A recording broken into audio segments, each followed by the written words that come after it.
You'd expect the cash-strapped consumer to weigh on Nike pricing, but that didn't happen either. In fact, we saw just the opposite, with some significant gross margin increases and much lower gross margins than I expected.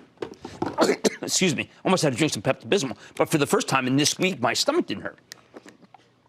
How the heck did they even pull off any of this stuff, really? Now you get into the core of what allows Nike to thrive in this environment, regardless of how the trade negotiations are going. First, there's innovation. There's the Joyride. That's a running shoe designed to encourage more everyday athletes to get moving. Then there's the new basketball shoes, the Zoom Freak, and the Alpha Dunk, not to mention the comfortably cushioned Air Max 200. Second, Nike's also freshening up old favorites like the venerable Jordan brand. Now, here's one. Can you believe Jordan's actually accelerated this quarter with healthy double-digit growth across all geographies, including mid-teens growth in North America? Michael Jordan, he retired for the third and final time way back in 2003. You know what? That many of the Jordan wearers, they weren't even alive when this guy was playing. Third, as Matt Boston, brilliant JP Morgan retail analyst, points out, Nike is best-in-class digital marketing scale and segmentation. They're the class of the business.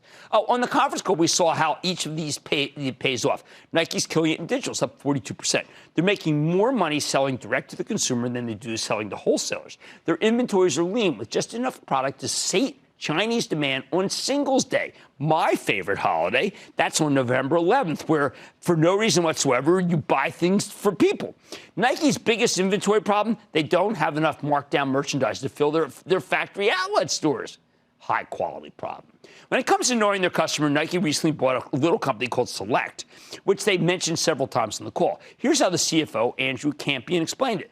Quote, Select's team and proprietary digital demand sensing tools will help us more effectively predict demand, plan supply, and sharpen our pricing and markdown cadence, end quote. That's incredible. Boy, have we come a long way from the old days when my dad had to watch the now-defunct Gimbel's department store close his wing of the floor for a day just so he could count the number of unsold gabardine trousers.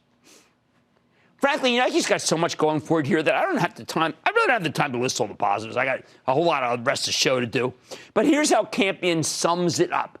Quote, despite increasingly dynamic and somewhat unpredictable macro and geopolitical factors, consumer sentiment and affinity for the Nike brand remains strong and consistent, end quote. Booyah! Here's the bottom line. At a time when so many companies are wringing their hands and making excuses for all the obstacles in front of them, look for the winners who seem to thrive on these challenges. Companies like Nike, they don't complain about how the environment's making it tough for them to deliver. You know what? They just do it. Don't miss a second of Mad Money. Follow @Jim Cramer on Twitter. Have a question? Tweet Cramer. #MadTweets. Send Jim an email to madmoney@cnbc.com or give us a call at 1-800-743-CNBC. Miss something?